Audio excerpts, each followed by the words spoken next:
Hello and welcome to another Pauper video. I'm Kalikaiz. Today I'm doing the Pauper metagame, the 5-0 decklist dumps, checking out the challenges, all that from Magic Online. So that is Daybreak's Magic the Gathering Online, where they have sponsored me as a creator, so I get to play some sweet decks. And this video is sponsored by Card Market, so make sure to check them out. They have the largest market in Europe. And if you want to get some of the newer cards, some of the freshly unbanned cards, you can check out Card Market. Also, make sure to check out the Bristol IPT that's happening on June 6th. That is sold out, but maybe a slot will open. So if you get on the wait list, you can get out there. I think it's a super IPT as well. So 2 people get buys to Paupergeddon. If you like these kinds of videos, make sure to like and subscribe. Check me out on patreon.com/Kalikaiz for sideboard guides and stuff, or you can join the YouTube membership to see videos like these a little bit earlier. Hopefully I'll see you there. It's probably the best way to support me specifically, because that's much more helpful than advertising revenue. So thank you very much to everybody that signed up as a member. So let's go ahead and hop into the last 2 weeks on Magic Online, because a lot has changed, to be honest, which was kind of a surprise. So the week of May 10th through 16th, the top deck here was Green-White Gates, which I did see rising, but I didn't expect to be trophying this much. I think a lot of it was from Nuberola specifically. They are like 20 trophies higher than any of the other players on Magic Online. It makes me wonder whether or not they're doing some sort of shenanigans, asking people for concessions, or maybe they're just absolutely dunking on everyone. So either way, they are propping up the Green-White Gates, and a lot of people have been trophying with Green-White Gates, making it the most trophied with in this week.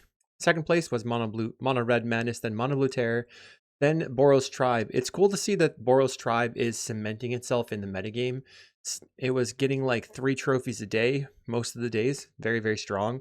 John Wildfire behind, then Rally Red, so kind of a gap between the 2 red decks, which is interesting to see. Next was Gardens. I did combine the Gardens decks into a single metric. So some of those were food gardens, some of those were the normal gardens. Then we have Dimir Fae, kind of on the rise. Spy Combo going down. Ruby Storm, tier 2, tier 3 down here. Monster Tron still present. Flicker Tron was present, which was a surprise to me because I hadn't remembered seeing it this much, but it is kind of the talk of the town at this point. And we go down 1 or 2 pawns and 1 or 2 familiars. We had a 4-color Scred here, which I thought was interesting. This player managed to trophy 2 times, and I'll take a look at that deck list in a second. Moving on to the next week, May 17th through 23rd. On May 18th, we had an unban announcement of Bonder's Ornament, making people just slam slow control decks. And you know what came back? Mono Red Madness, back to 15% of the metagame. What else happened? Well, Infect now is a huge amount of the metagame as well. 5% of the metagame Infect. That's because Nuberola trophied 8 times after seeing another player, Bischoff, trophy. He copied that list specifically and just absolutely dominating all these slow control decks. I wonder if the Mono Red Madness players will keep the Infect players down, or if they're going to be able to push through them with things like mutagenic growth and type play. Whenever I play Infect, it doesn't go too well, but apparently it's a good spot in the metagame.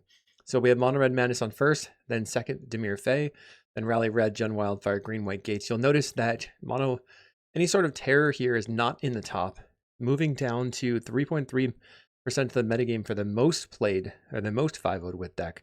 That's really interesting to see. And Flicker Tron rising. This is, we're going to see the first version of Flicker Tron to ever 5-0 post-unban with Bonder's Ornament.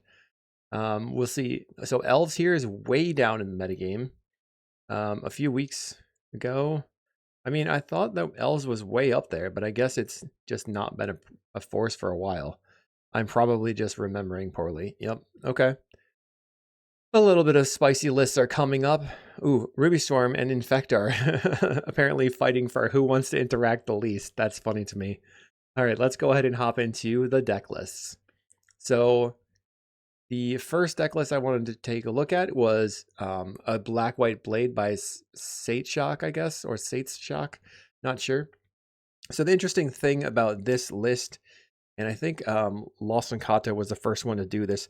But they're playing 2 of Foot Ninjas, which is 4 and black, white for a 5/5. And when it ETBs, you gain 3 life, but you can sneak it for 3 and a black, which is the same cost as Okiba Gang Shinobi, which this player is not playing.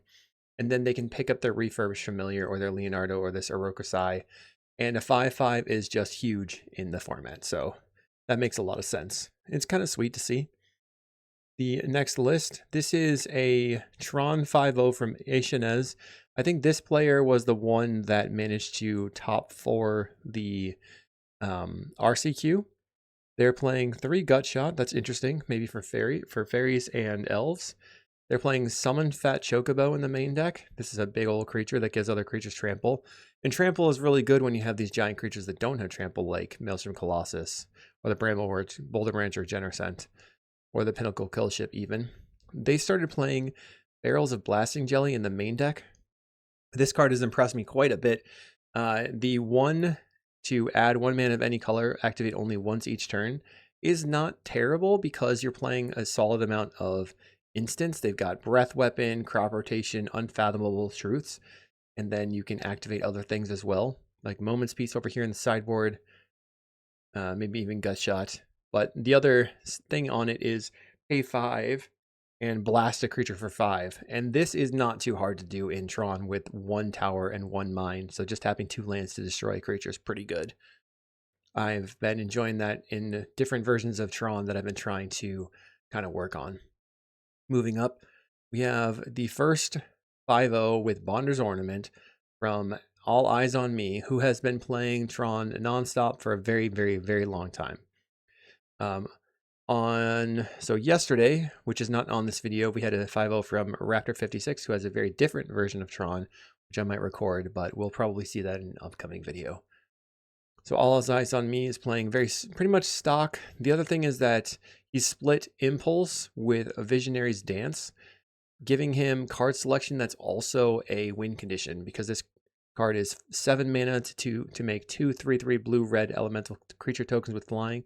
So eventually you can win the game with that, especially looping it with your mnemonic walls. But you also have the ability to discard it and look at the top 2 cards of your library, put 1 in your hand and the other into your graveyard. I tested this list for a video that you can see that just came out yesterday as of the date of this recording. So check that one out. Moving up, we have Mono Blue. This is a Mono Blue Fairies list from Niederschatten on May 21st. They're playing Spire Golem in the main deck, which I thought was interesting. This is more of like a sleek version of Fae. They've got 8 ninjas, 2 dispel, 4 counterspell. It's kind of just all in on doing the thing. Now, the next thing that happened was we have Infect by Bischoff. So Bischoff managed to trophy here on the 19th. And then as we scroll up, we see Nuberola. They've just been absolutely spamming this deck, getting trophy after trophy continuously with the exact same list, I believe. And the thing that I hadn't seen before in Infect was the 4 of Hickory Woodlot in the main deck as far as your lands go, giving them a little bit of extra mana, and that little bit of extra mana seems to be able to help them protect all their creatures. With 16, so just 12 Infect creatures, plus the Llanowar Augur, which is a pump spell, really. Pretty neat. We also have a red version of Infect, essentially. This is Kiln Fiend. Too Tall Tim took Kiln Fiend into the upper leagues, but this player is playing the version that Jordanescu usually plays, that popularized with the sort of like half mono red blitz, half like heroic stuff. And they're also playing Immolating Soul Eater.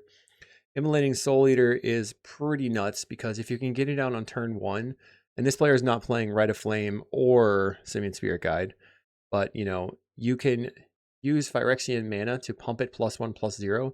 So if you spend 9 Phyrexian mana or 18 life going down to 2, now you've pumped it to be a 10/10, and you can just hit it with the Assault Strobe or Teamer Battle Rage to 20 your opponent all in one shot for a very small amount of mana investment.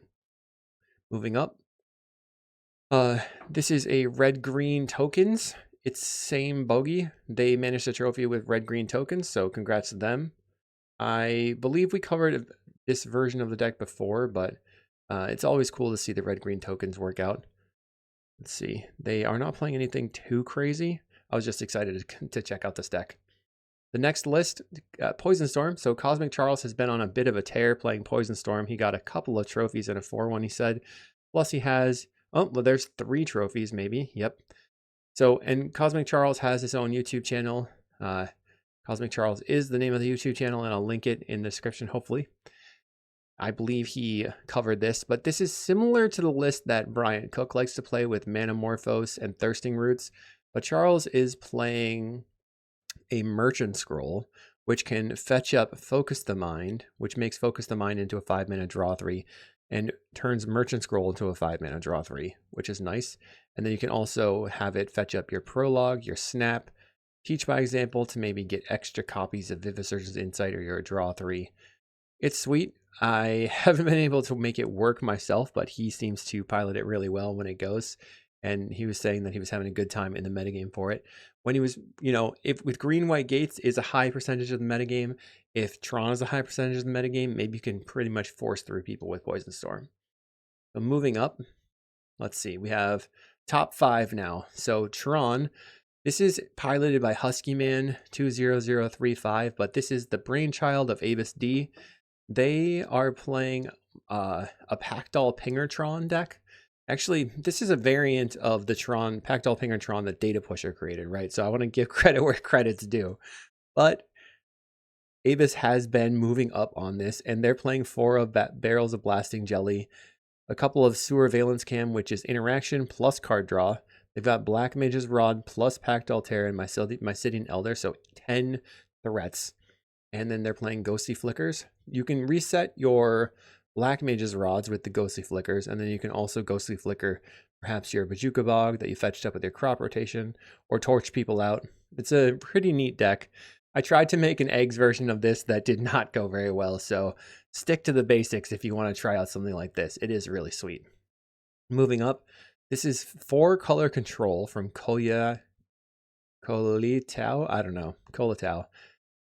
It just feels really greedy. They're playing every color. It's 4 colors Scred, essentially. Well, not playing white.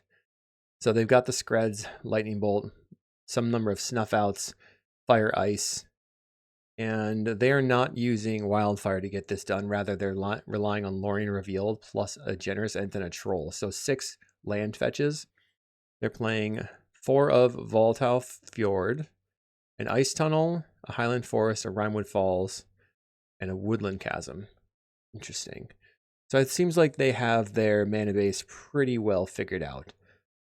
We're seeing a lot of weird mana base stuff succeed, actually, even in the challenges, which I'm going to pull up after we talk about the leagues. The next top 3, Gigi Mealy managed to 5-0 with what I would call Flicker Tron, Monster Tron. So they are playing, this is before the Unban. They're playing a Singleton Mnemonic Wall, but going the Ghostly Flicker, Cryogen Relic.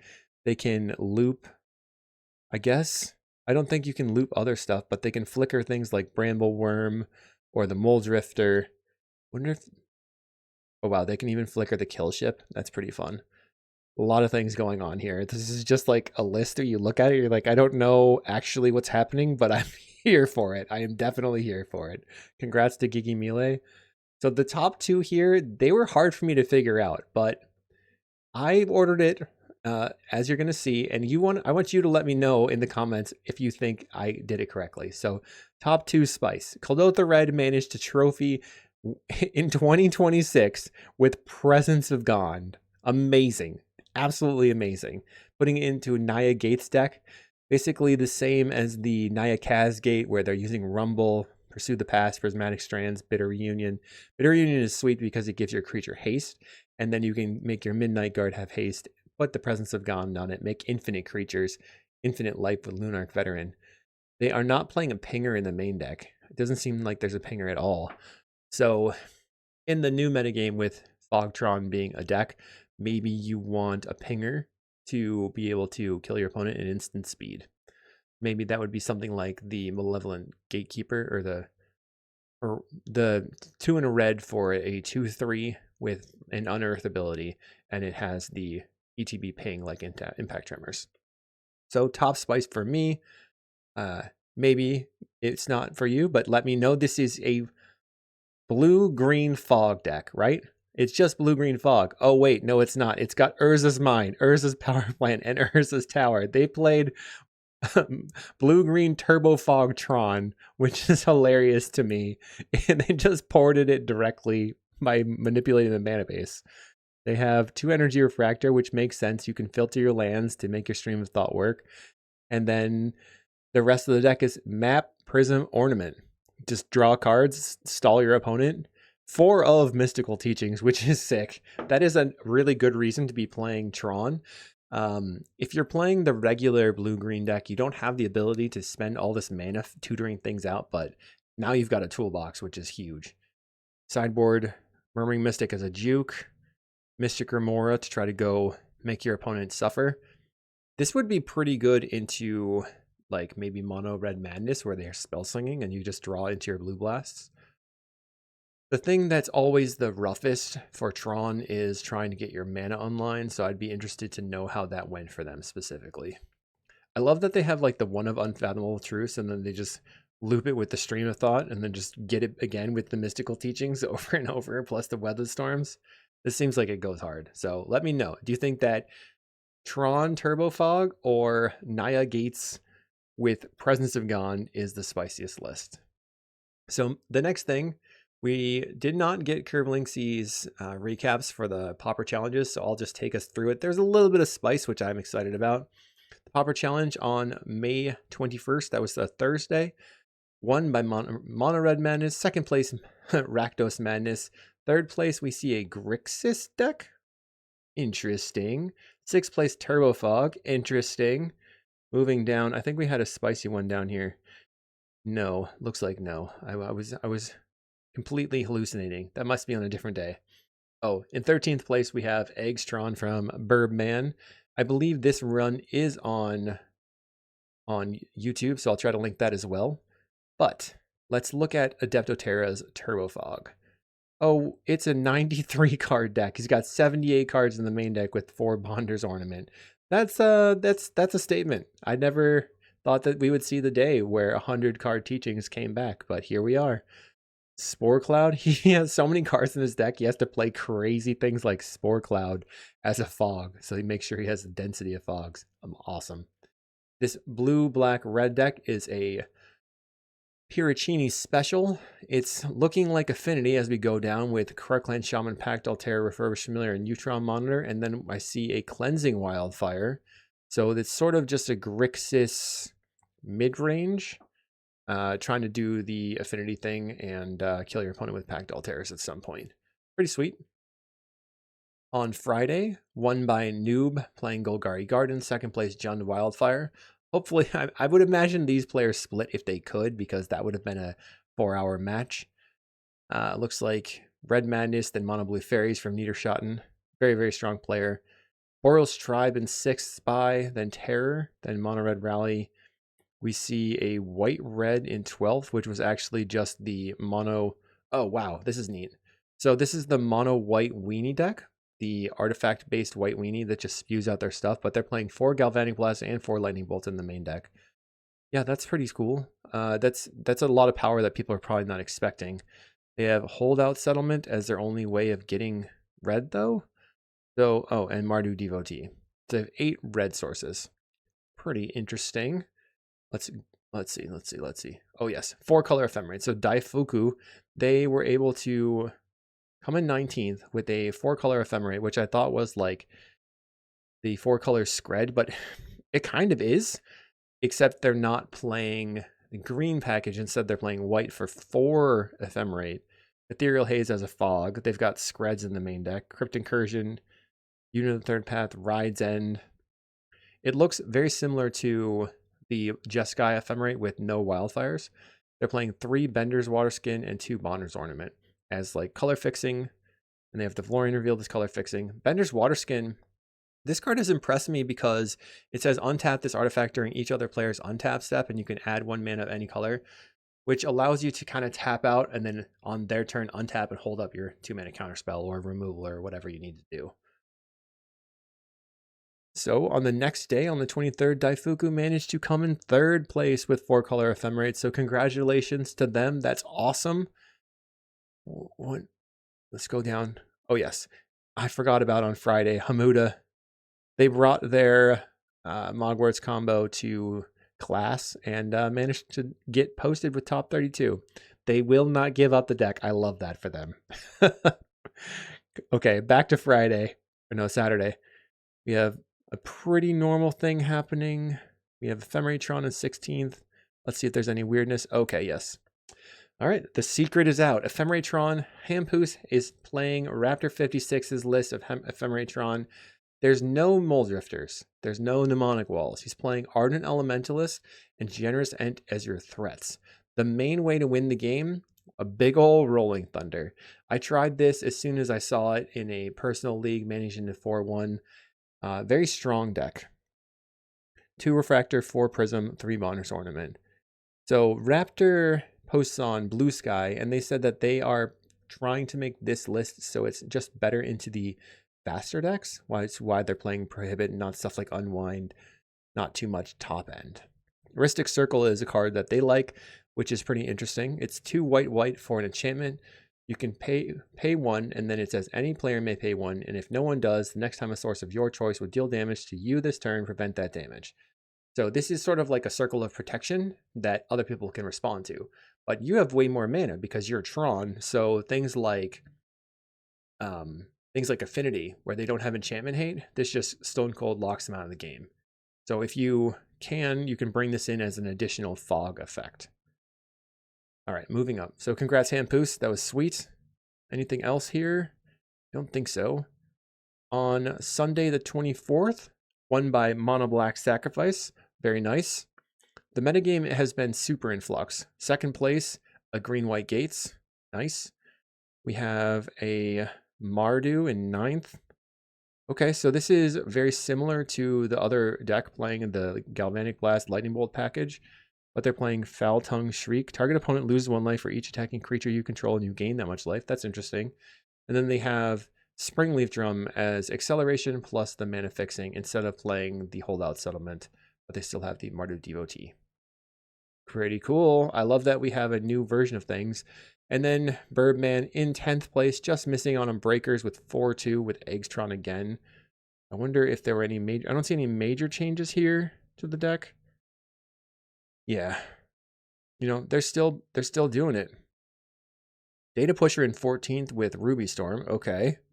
Playing 2 Desperate Ritual instead of playing the Spiders in this deck with 18 lands. Okay, 4 Weather the Storm in the sideboard. Nearly in top 8 as well. We have Inside Out combo. And then we have a Dimir. This is a Dimir control deck playing Devious Cover-Up and Murmuring Mystic as threats. So Devious Cover-Up is pretty cool because it says counter target spell, and if it was countered, you exile it instead of putting it in its owner's graveyard, and then you can shuffle up to 4 cards from a graveyard into your library. So it's a way to never deck out and make your opponent's life miserable. Hopefully you enjoyed this look into the Magic Online metagame. Let me know what you thought, which decks were spicy, what I might have missed, and I will see you in the next video.